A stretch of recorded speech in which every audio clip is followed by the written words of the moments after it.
যারা পিয়ারের পক্ষে তারা স্থিতিশীলতা চায় না বলছে বিএনপি। অসাংবিধানিক চাওয়া না মানার হুঁশিয়ারি। সংখ্যানুপাতিক পদ্ধতি না বুঝলে দেশ চালানো অসম্ভব, পাল্টা বক্তব্য জামায়াতের। ভোট দিলাম সন্দ্বীপে, এমপি পেলাম মালদ্বীপে। পিয়ার মানে হচ্ছে পার্মানেন্ট রেস্টলেসনেস। সবসময় রাষ্ট্রের একটা অস্থিরতা থাকবে, সেটার বেনিফিশিয়ারি হবে পার্শ্ববর্তী কোনো রাষ্ট্র। আমরা মনে করি আর সময় নেওয়ার দরকার নেই। পিয়ারে যদি বুঝতে না পারেন দেশও চালাইতে পারবেন না। আর পিওতে নেই পিয়ার। বিদ্যমান পদ্ধতি এই ফেব্রুয়ারিতে রোজার আগে ভোটে প্রস্তুত নির্বাচন কমিশন।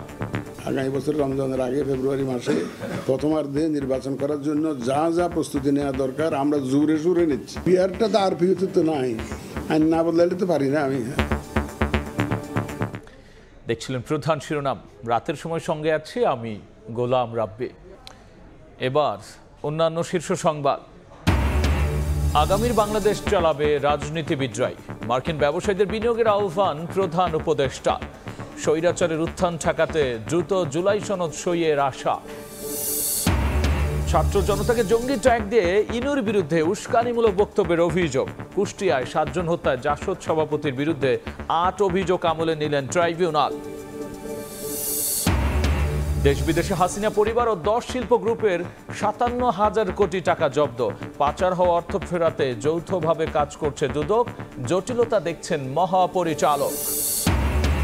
৯ মাস পর ১ নভেম্বর থেকে পর্যটকদের জন্য খুলছে সেন্ট মার্টিনের দুয়ার। আপাতত থাকা যাবে না রাতে। জানুয়ারি ফেব্রুয়ারিতে শিথিল থাকবে বিধিনিষেধ।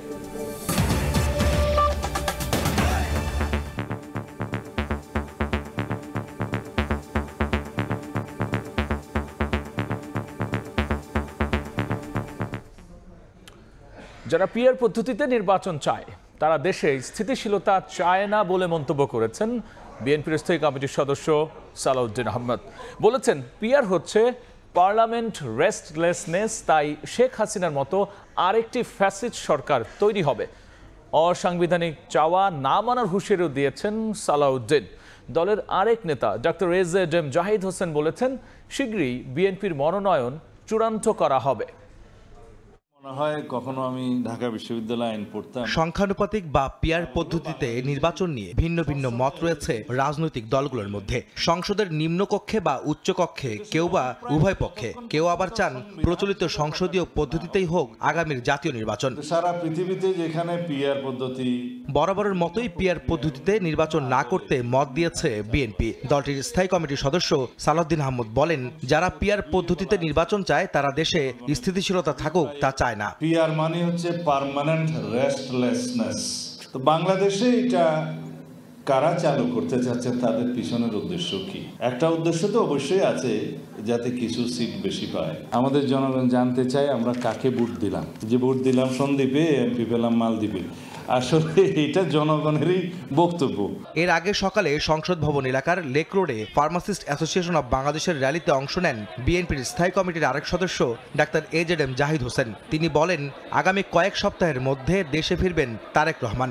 বিএনপি গত 18 মাস পূর্ব থেকেই নির্বাচনী যে সমস্ত কার্যক্রম করা প্রয়োজন সেটি শুরু করেছে। কয়েক সপ্তাহের মধ্যে ইনশাআল্লাহ তারেক রহমান এসে বিএনপির নির্বাচনী প্রক্রিয়া নয়, গণতন্ত্র পুনরুদ্ধারের শেষ লগ্ন সেটির নেতৃত্ব দিবেন। নয়াপল্টনে বিএনপির কেন্দ্রীয় কার্যালয়ে গণমাধ্যমে কথা বলেন দলটির সিনিয়র যুগ্ম মহাসচিব রুহুল কবির রিজভী আহমেদ। ইসলামপন্থী একটি রাজনৈতিক দল বরাবরই আমার মনে হচ্ছে আওয়ামী লীগকে সন্তুষ্ট করার জন্য প্রতিটি ঘটনায় তারা আওয়ামী লীগের সাথে, আওয়ামী লীগের সিদ্ধান্তের সাথে এক হয়ে তারা কাজ করেছেন।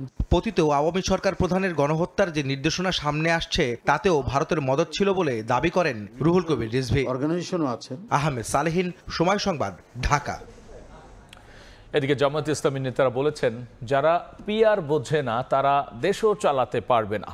নির্বাচনমুখী দল হিসেবে ভোটের প্রস্তুতি নেওয়ার কথা জানিয়ে তারা বলেছেন প্রতিবেশী দেশের রাজনৈতিক হস্তক্ষেপ বাংলাদেশের জন্য বড় চ্যালেঞ্জ। বাংলাদেশ জামাত ইসলামের আমির ডাক্তার শফিকুর রহমানের সঙ্গে Chinese people's institute for foreign অ্যাফেয়ার্সের ভাইস প্রেসিডেন্ট ঝো পিংজিয়ানের নেতৃত্বে প্রতিনিধি দলের সাক্ষাৎ। রাজধানীর মগবাজারে দলটির প্রধান কার্যালয়ে বৈঠকে বিভিন্ন বিষয় হয় খোলামেলা আলোচনা।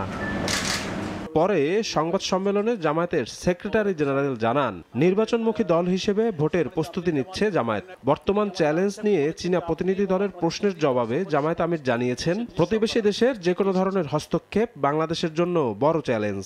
হাফিজ জামাত বলেছেন, আমরা সবসময় নির্বাচনমুখী দল, আমাদের নির্বাচনের প্রস্তুতি আছে, ইনশাআল্লাহ আমরা নির্বাচনে অংশগ্রহণের যাবতীয় প্রস্তুতি গ্রহণ করছি। প্রতিবেশী দেশের পক্ষ থেকে যে কোনো বিষয়ে হস্তক্ষেপ এবং ইন্টারফারেন্সটা আমাদের জন্য একটা বড় চ্যালেঞ্জ। চীনা প্রতিনিধি দলের প্রধান ঝো পিংজিয়ান জানান, বাংলাদেশের জনগণের সঙ্গে সম্পর্ক উন্নয়ন করতে চায় চীন।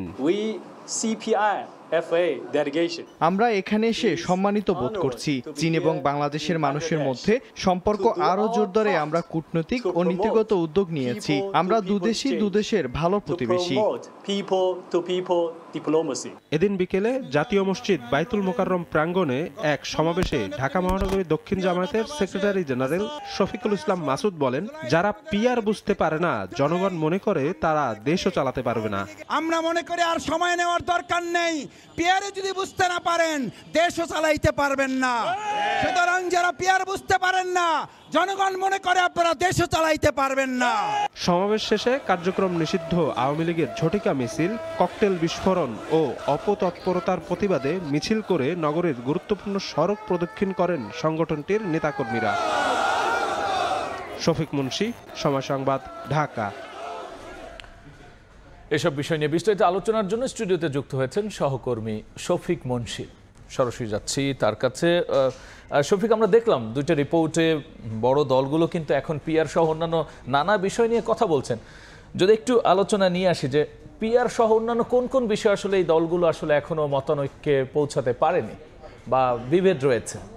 আমি আপনাকে ধন্যবাদ। মূলত এই মুহূর্তে বাংলাদেশের রাজনীতির প্রধান দুটি দল সবচেয়ে বেশি যে বিষয়টি নিয়ে মতানৈক্যে রয়েছে সেটি হচ্ছে আগামী জাতীয় নির্বাচনে পিআর বিষয়।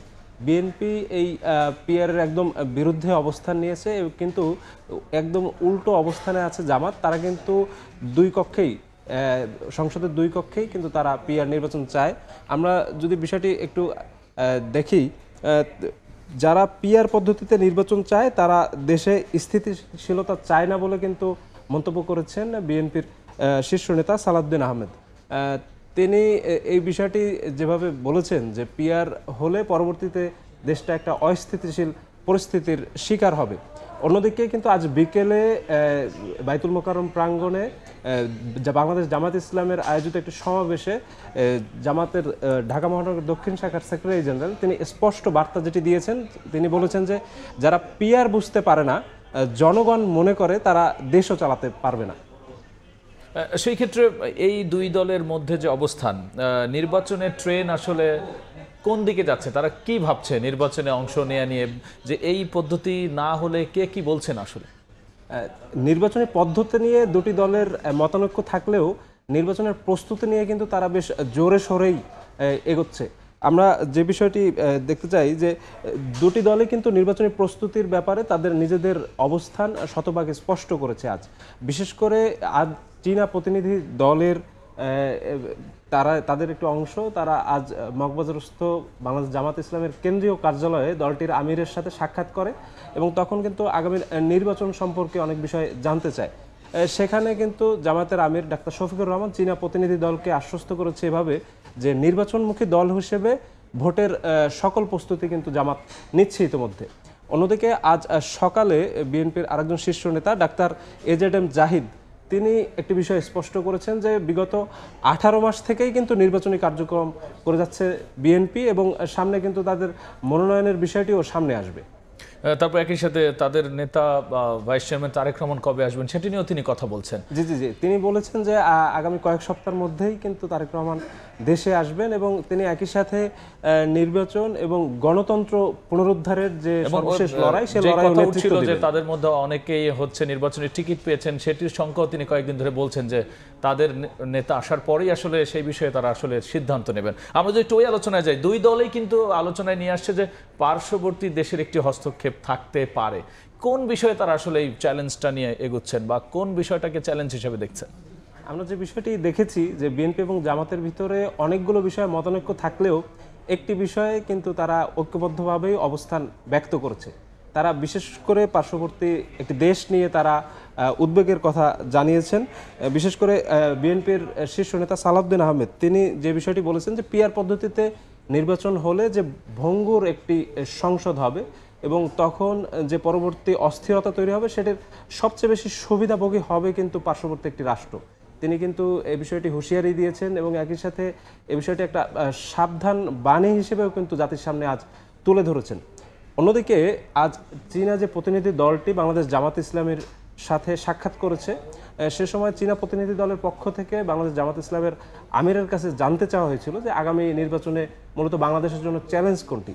সেখানে এই দলটির আমির ডাক্তার শফিকুর রহমান তিনি যে বিষয়টি বলেছেন যে প্রতিবেশী একটি দেশের রাজনৈতিক হস্তক্ষেপ বাংলাদেশের জন্য বড় চ্যালেঞ্জ সামনের নির্বাচনটি সুষ্ঠু করার জন্য, এবং সেই বিষয়টি কিন্তু পরবর্তীতে সংবাদ সম্মেলনে দলটির সেক্রেটারি জেনারেল মিয়া গোলাম পরোয়ার তিনি সেই বিষয়টি কিন্তু স্পষ্ট করে দিয়েছেন যে জামাত আমিরের সাথে কিন্তু চীনা প্রতিনিধি দলের এই কথাবার্তা হয়েছে এবং তারা একই সাথে পার্শ্ববর্তী দেশের একটি যে হস্তক্ষেপ হতে পারে আগামী নির্বাচনে সে বিষয়ে তিনি বলেছেন।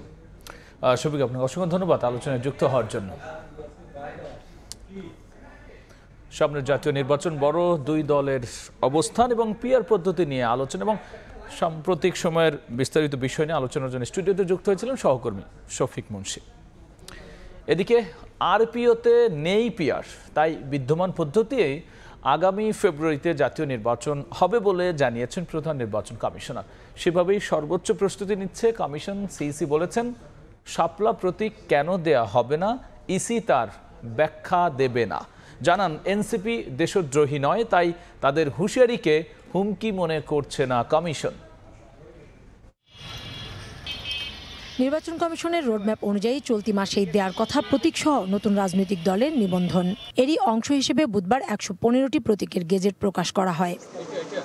তবে নতুন রাজনৈতিক দল এনসিপির চাহিদা অনুযায়ী শাপলা প্রতীক ইসির গেজেটে না থাকায় ক্ষুব্ধ প্রতিক্রিয়া জানায় নিবন্ধন পেতে যাওয়া দলটি।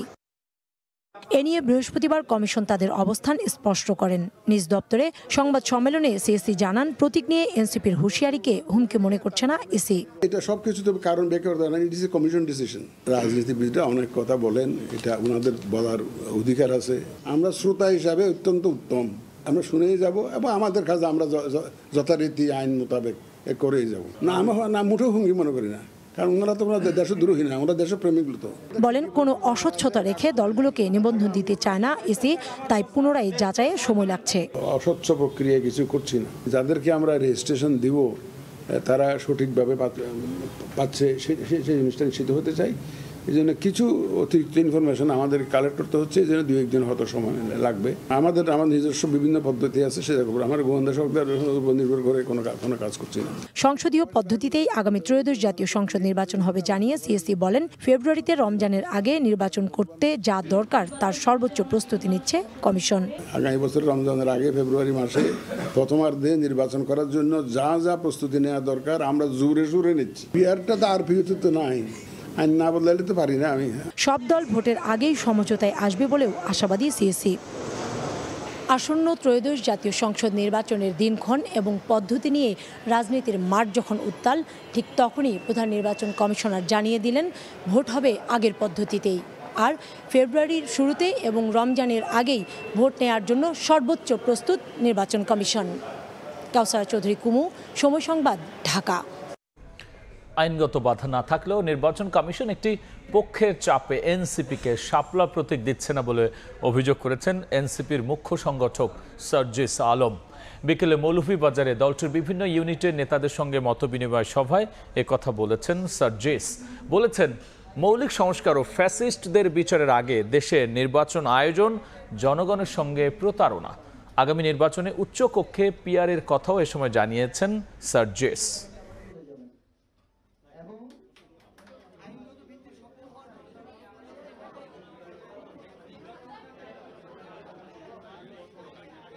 শাপলার ক্ষেত্রে আমাদের আলাদা অপশন আছে কিনা, আমরা তো আলাদা অপশন দিয়েছি। আমরা সাদা শাপলা দিয়েছি, লাল শাপলা দিয়েছি।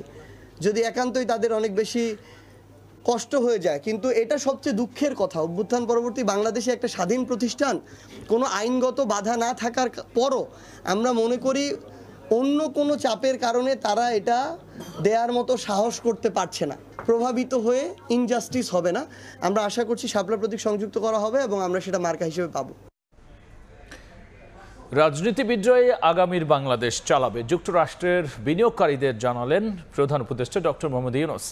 ইউএস বাংলাদেশ বিজনেস কাউন্সিল আয়োজিত অনুষ্ঠানে সফর সঙ্গে বিএনপি, জামাত ও এনসিপি নেতাদের পরিচয় করিয়ে দেন সরকার প্রধান। এছাড়াও টেকসই উন্নয়ন লক্ষ্যমাত্রা অর্জনে $4 ট্রিলিয়ন ঘাটতি পূরণে বড় দেশগুলোকে আহ্বান জানান ডক্টর ইউনূস। নিউ ইয়র্ক থেকে হাসানুজ্জামান সাকির রিপোর্ট।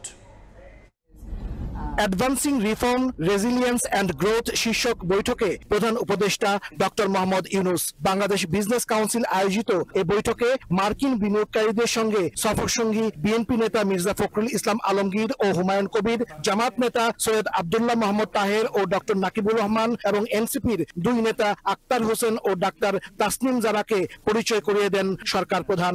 বাংলাদেশে ইউএস এর যে বিজনেসম্যান, যারা বড় বড় কোম্পানি, ইউএস এর যত বড় বড় কোম্পানি আছে, তাদের সাথে প্রফেসর ইউনূসের একটা বড় মিটিং হয়েছে। সেখানে উনি তাদের উদ্দেশ্যে বাংলাদেশে আরো ইনভেস্টমেন্ট করার আহ্বান জানিয়েছেন এবং এই মিটিংটায় বাংলাদেশের থেকে যে 6 জন যে পলিটিক্যাল লিডার এসেছেন প্রফেসর ইউনূসের ইনভাইটেশনে, তারা 6 জনই উপস্থিত ছিলেন।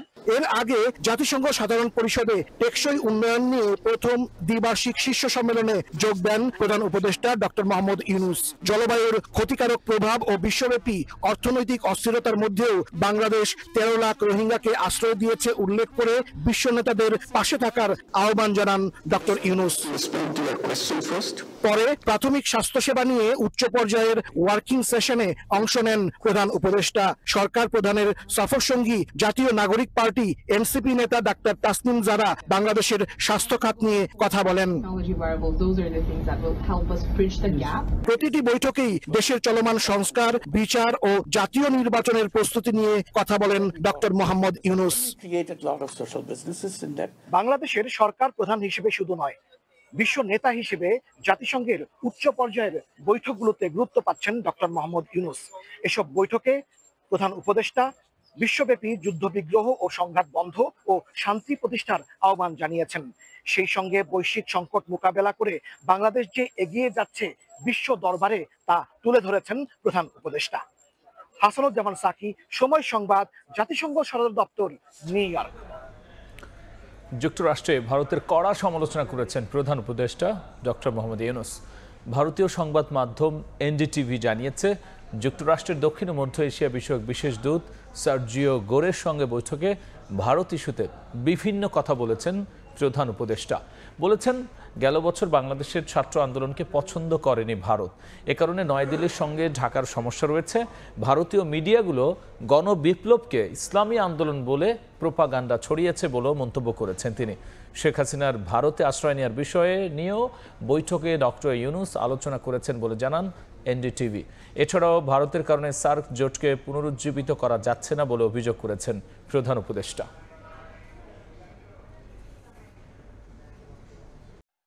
এই মুহূর্তে দুবাই আন্তর্জাতিক ক্রিকেট স্টেডিয়ামে আছেন রিপোর্টার সাব্বির মিথুন, আর টিএসসিতে আছেন ফাহিম ইসলাম। ম্যাচের সবশেষ খবর জানতে শুরুতেই যাচ্ছি সাব্বিরের কাছে।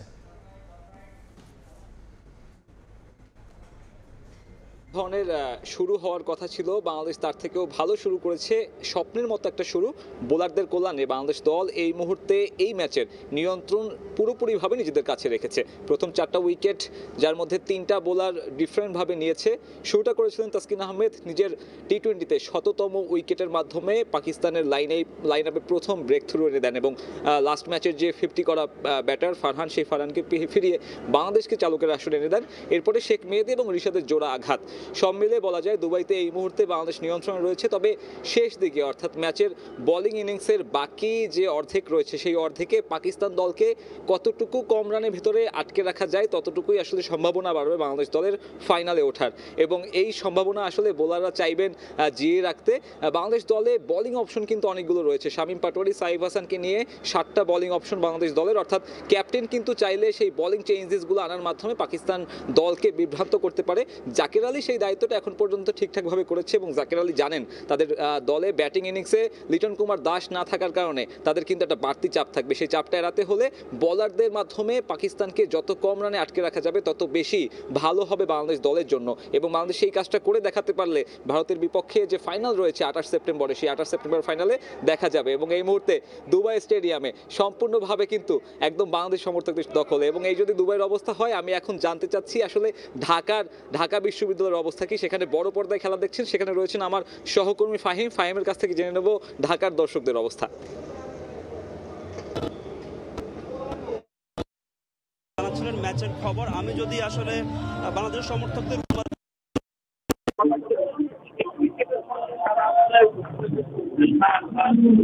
সেই প্রত্যাশা অনুযায়ী কিন্তু আসলে বাংলাদেশ দল শুরু করেছে এবং আমরা সমর্থকদের সঙ্গে কথা বলেছি, প্রতিটি উইকেটের সঙ্গে তারা আসলে উন্মাদনায় মেতে উঠছেন।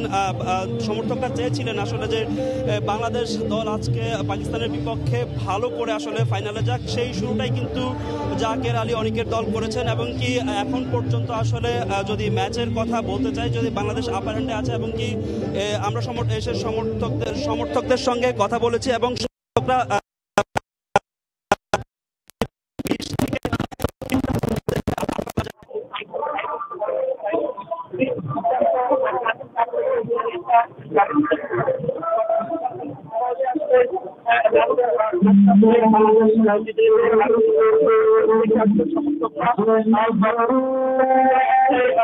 খুব সহজে আসলে ম্যাচটা আসলে বাংলাদেশ জিতে নেবে। এবং কি সমর্থকদের যদি দেখি, আসলে সমর্থকরা দীর্ঘক্ষণ ধরে আসলে যে লম্বা সময় বাংলাদেশকে সমর্থন দিয়ে যাচ্ছেন, তারা আসলে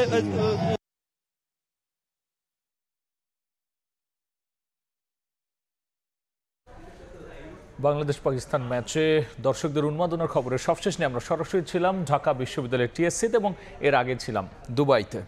জুলাই আগস্টে কুষ্টিয়া 7 জনকে হত্যা মামলায় জাসদ নেতা হাসানুল হক ইনুর বিরুদ্ধে 8 অভিযোগ আমলে নিয়েছেন আন্তর্জাতিক অপরাধ ট্রাইব্যুনাল। 29 সেপ্টেম্বর তাকে হাজির করতে বলা হয়েছে। ইনুর বিরুদ্ধে গণভবনে বৈঠক করে ছাত্র জনতাকে হত্যার নির্দেশ আর জঙ্গি ট্যাগ দিয়ে উস্কানিমূলক বক্তব্য দেওয়ারও অভিযোগ আনা হয়েছে।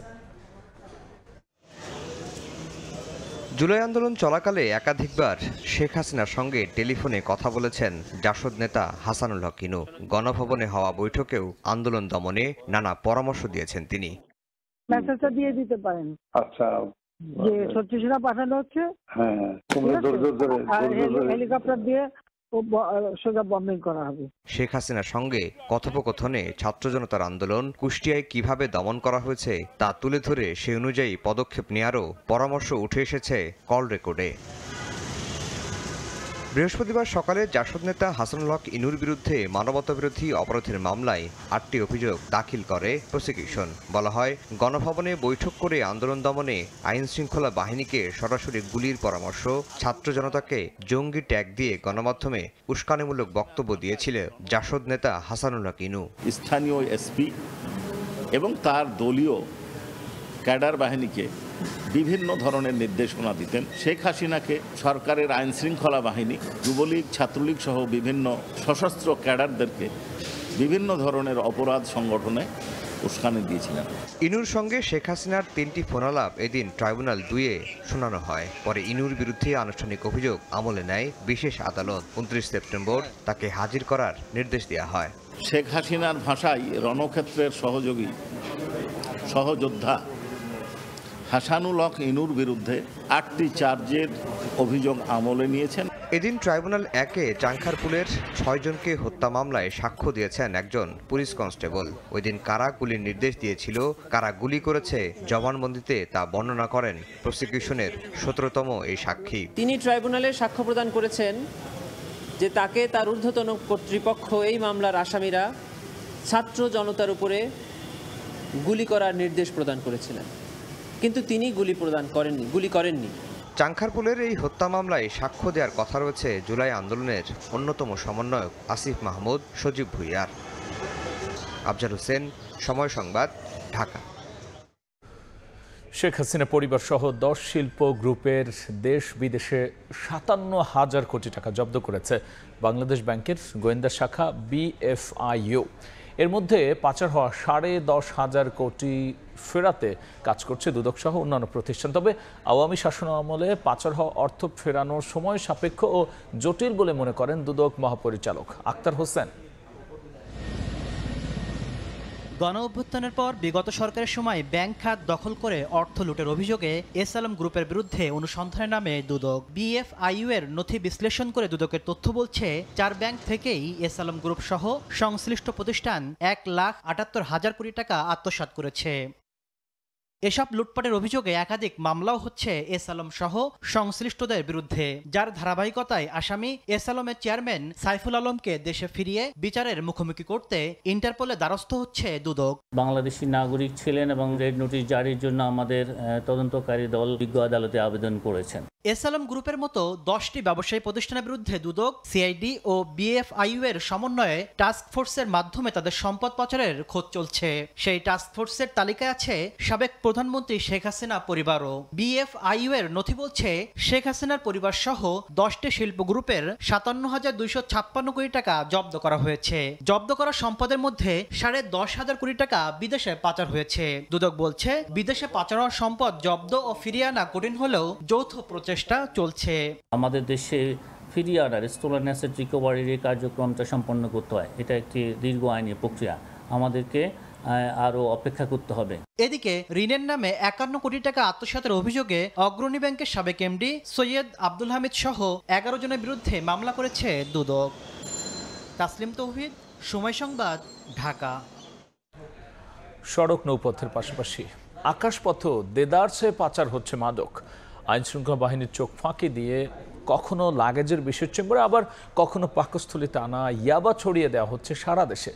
হযরত শাহজালাল বিমানবন্দরে লাগেজের হাতলের ভেতরে পাচারের সময় প্রায় 8,000 ইয়াবা সহ মা মেয়েকে গ্রেফতার করেছে আর্মড পুলিশ। গত 1 বছরে এমন 10টি চালান জব্দ করেছে সংস্থাটি। মাসুদুর রহমানের রিপোর্ট।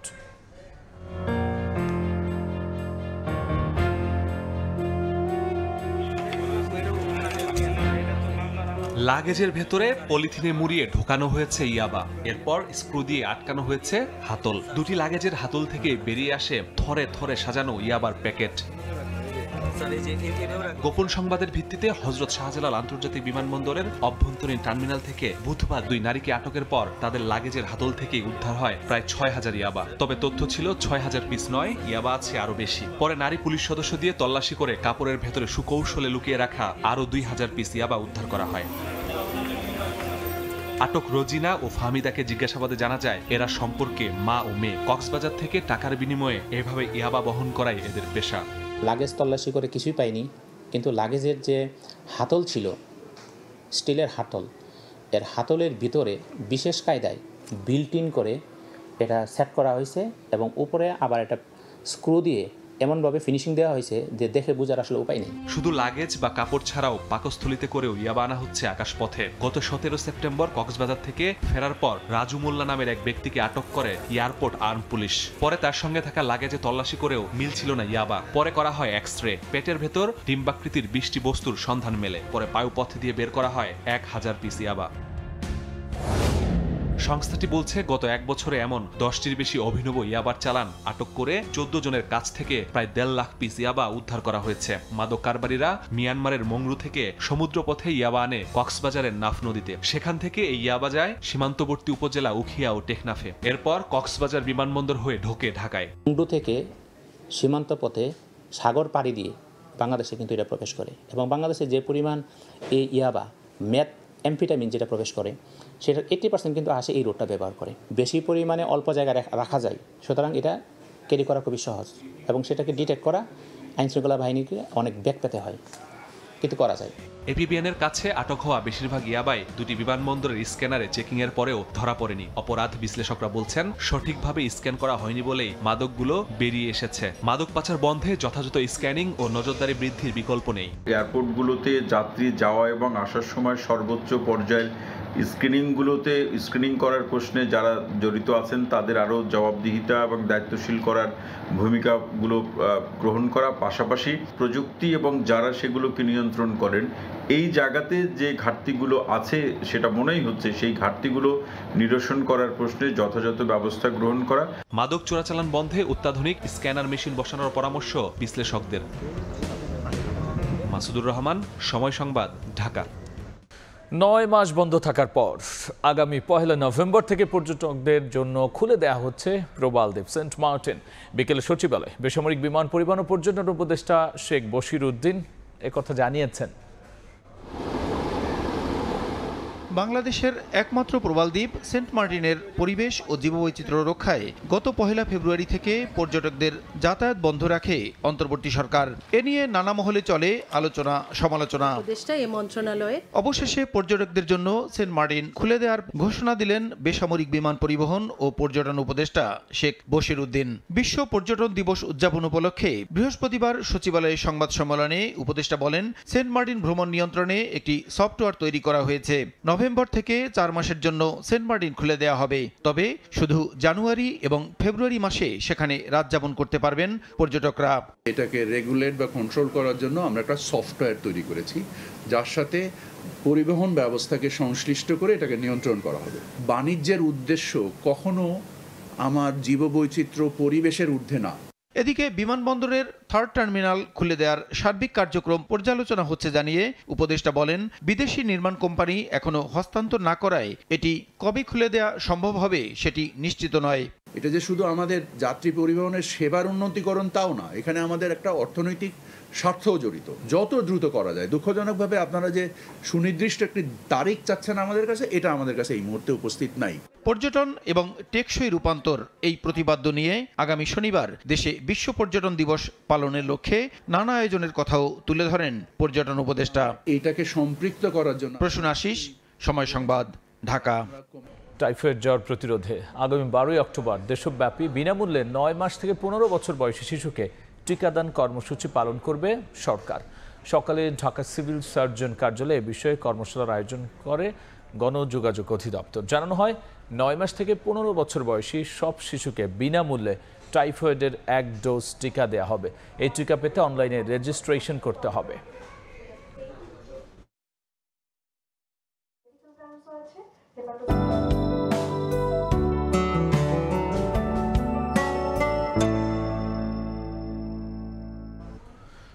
এবার দেখে নেব আজকের বাতাসের মানসূচক।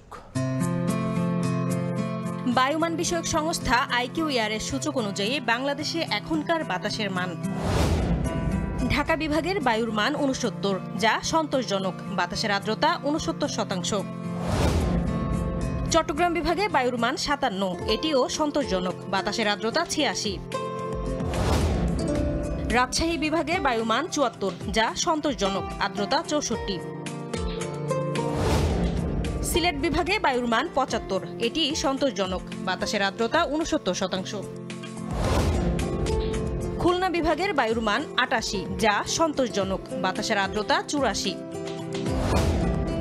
বরিশাল বিভাগে বায়ুর মান 58, এটিও সন্তোষজনক, আর্দ্রতা 84। রংপুর বিভাগে বায়ুর মান 73, যা সন্তোষজনক, বাতাসের আর্দ্রতা 69।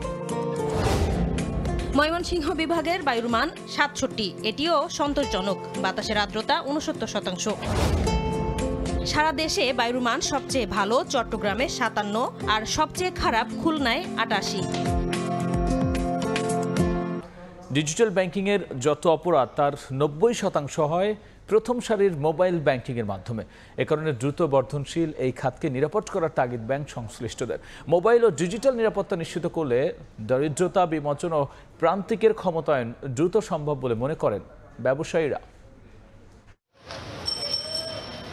2011 সালে শুরু হওয়া মোবাইল ব্যাংকিং সার্ভিস এখন ব্যবহার করছে দেশের 54% মানুষ, আর ইন্টারনেট ব্যাংকিং করেন 44%। তবে গ্রাম ও প্রান্তিকের মানুষ অধিকাংশই এজেন্ট ব্যাংকিং এর উপর নির্ভরশীল, যাদের ডিজিটাল ব্যাংকিং এর আওতায় আনা গেলে গতি পাবে অর্থনীতি। তবে সেখানে নিরাপত্তা অন্যতম প্রশ্ন বলে মনে করে নিয়ন্ত্রক প্রতিষ্ঠান, ব্যবসায়ী ও আইনশৃঙ্খলা বাহিনী। যত ধরনের প্রতারণা হচ্ছে এর 90% হচ্ছে এই বিকাশের মাধ্যমে। কাউন্টার সিকিউরিটি এটাও কিন্তু আপনাকে দিতে হবে। আমরা বলছি অনেক সময়, যেমন বিকাশকে বলছি যে আপনি 6 মাস পর পর কাস্টমারের রিনিউ করেন, 3 মাস পর পর করেন। ডিসিসিআই আয়োজিত এক আলোচনায় নারীর ক্ষমতায়ন ও দারিদ্রতা নিরসনে মোবাইল ব্যাংকিং এর গুরুত্ব তুলে ধরেন আলোচকরা। সম্ভাবনাময় খাতটি ব্যবস্থাপনাগত ত্রুটি দূর করার পরামর্শ উঠে আসে বৈঠকে। ডিজিটাল সার্ভিসকে আরও সাশ্রয়ী করতে হবে, ফাইন্যান্সিয়াল ও ডিজিটাল লিটারেসি বাড়াতে হবে এবং কনজিউমার প্রোটেকশন ও সাইবার সিকিউরিটি শক্তিশালী করতে হবে। ব্যাংকিং সিস্টেমে যত ফ্রড হয়েছে আপনি খেয়াল করে দেখবেন ডিজিটাল ট্রানজ্যাকশনের ফ্রডের পরিমাণ অনেক কম, কিন্তু ফ্রড হয়েছে আমাদের ম্যানেজমেন্ট ফেলিয়ারের কারণে। সামষ্টিক অর্থনীতির স্বার্থে ফিনান্সিয়াল ইনক্লুশনে গুরুত্ব দেওয়া হচ্ছে জানিয়ে বাংলাদেশ ব্যাংকের নির্বাহী পরিচালক জানান, ডিজিটাল ব্যাংকিংয়ে গ্রাহকের নিরাপত্তায় ভেরিফিকেশনে এনআইডির পরীক্ষার সুযোগ থাকতে হবে, এতে করের হারও বাড়বে। এই যে মার্চেন্ট যারা ছোট ছোট বিজনেস করেন তাদের কোনো ফাইন্যান্সিয়াল ইনক্লুশন, তাদের কোনো স্মার্ট ডিজিটাল কিচ্ছু নাই, তারা ক্যাশ ইউজ করে কেন? ট্যাক্স ফাঁকি দেওয়ার জন্য। সত্যি কথা বলতেছি আর কি। এই জিনিসটা অ্যাড্রেস করতে হবে। এছাড়া সরকার ও নিয়ন্ত্রক প্রতিষ্ঠানগুলোকে একসঙ্গে কাজ করার পাশাপাশি ব্যাংকগুলোর প্রযুক্তি নিরাপত্তা বাড়ানোর উপর জোর দেন আলোচকরা। Huge trust deficit. Celia Sultana, Somoy Sangbad, Dhaka. Israeli বসতি সম্প্রসারণে নেতানিয়াহুর পরিকল্পনা প্রত্যাখ্যান করেছেন ফিলিস্তিনের প্রেসিডেন্ট মাহমুদ আব্বাস। নেতানিয়াহুর এই পরিকল্পনা জেরুজালেমকে আশপাশ থেকে বিচ্ছিন্ন করার পাশাপাশি দ্বিরাষ্ট্র সমাধানের সম্ভাবনাকে ধ্বংস করবে বলে জাতিসংঘে দেয়া ভাষণে বলেছেন তিনি। প্রায় 2 বছর ধরে অবরুদ্ধ উপত্যকা ইসরায়েলি আগ্রাসনকে মানবতা বিরোধী অপরাধ বলে আখ্যা দেন মাহমুদ আব্বাস। আর ভবিষ্যতে গাজা শাসনে হামাসের ভূমিকা থাকবে না বলেও জানিয়েছেন ফিলিস্তিনের প্রেসিডেন্ট। স্থানীয় সময় বৃহস্পতিবার নিউ ইয়র্কে জাতিসংঘের 80তম অধিবেশনের 3য় দিন ভার্চুয়ালি ভাষণ দেন ফিলিস্তিনের প্রেসিডেন্ট মাহমুদ আব্বাস। অভিযোগ করে বলেন, প্রায় 2 বছর ধরে গণহত্যা ও ধ্বংসযজ্ঞ চালাচ্ছে ইসরায়েল। ভাষণে আব্বাস বলেন, ফিলিস্তিনে ইসরায়েলি বসতি সম্প্রসারণ পরিকল্পনা পশ্চিম তীরকে 2 ভাগে বিভক্ত করবে। এতে দখলকৃত জেরুজালেমকে আশপাশ থেকে বিচ্ছিন্ন করার পাশাপাশি দ্বিরাষ্ট্র সমাধানের সম্ভাবনাকেও ধ্বংস করবে। 2023 সালের 7 অক্টোবর হামাসের হামলারও নিন্দা জানান মাহমুদ আব্বাস। ভবিষ্যতে গাজার শাসন কার্যে সংগঠনটির কোনো ভূমিকা থাকবে না বলেও স্পষ্ট করেন। গাজার প্রশাসনিক কমিটির কাছে ফিলিস্তিন রাষ্ট্রের পূর্ণ দায়িত্ব দেয়া এবং জাতিসংঘের তত্ত্বাবধানে বেসামরিকদের সুরক্ষা নিশ্চিতেরও দাবি জানান মাহমুদ আব্বাস। গাজা যুদ্ধ বন্ধ, শর্তহীন মানবিক সহায়তা প্রবেশ নিশ্চিত, দুপক্ষের সব জিম্মি ও বন্দির মুক্তি, দখলদার বাহিনীর সম্পূর্ণ প্রত্যাহারের আহ্বান জানান ফিলিস্তিনি প্রেসিডেন্ট। অধিবেশনে ফিলিস্তিনকে রাষ্ট্র স্বীকৃতি দেয় যুক্তরাজ্য, কানাডা, অস্ট্রেলিয়া, পর্তুগাল সহ অন্যান্য দেশকে ধন্যবাদ জানান আব্বাস। কৃতজ্ঞতা প্রকাশ করেন ফিলিস্তিনি জনগণের স্বাধীনতা ও ন্যায্য অধিকারের পক্ষে আওয়াজ তোলা প্রতিটি গোষ্ঠীকেও। এবারে জাতিসংঘ ভাষণে যোগ দিতে ফিলিস্তিনি প্রেসিডেন্ট মাহমুদ আব্বাসকে যুক্তরাষ্ট্র ভিসা না দেয়ায় ভার্চুয়ালি ভাষণ দেন তিনি। মৌসুমী সাথী, সময় সংবাদ। সহিংস আন্দোলনের পর থমথমে পরিস্থিতি বিরাজ করছে ভারতের কেন্দ্রশাসিত অঞ্চল লাদাখে। সতর্ক অবস্থানে রয়েছে নিরাপত্তা বাহিনী। লেহ শহর জুড়ে জারি করা হয়েছে কারফিউ। সহিংসতার জন্য বিরোধী দল কংগ্রেসকে দায়ী করেছে ক্ষমতাসীন বিজেপি। দলটির দাবি, বিক্ষোভকারীদের মধ্যে কংগ্রেসের এক কাউন্সিলরকে দেখা গেছে।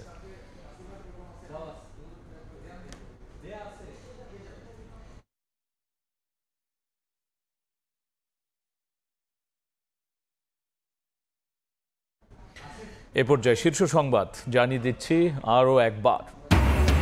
যারা পিয়ারের পক্ষে তারা স্থিতিশীলতা চায় না বলছে বিএনপি। অসাংবিধানিক চাওয়া না মানার হুঁশিয়ারি। পিয়ার না বুঝলে দেশ চালানো অসম্ভব, পাল্টা বক্তব্য জামায়াতের। আরপিওতে নেই পিয়ার, বিদ্যমান পদ্ধতিতেই হবে নির্বাচন। শাপলা প্রতীক না দেওয়ার বিষয়ে ব্যাখ্যা দেবে না ইসি। একটি পক্ষের চাপে দেয়া হচ্ছে না, দাবি এনসিপির।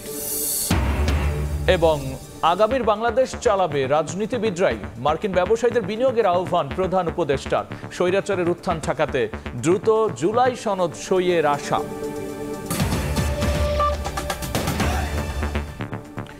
এই ছিল রাতের সময়। এরপর দেখবেন সম্পাদকীয়। সঙ্গেই থাকুন সময়।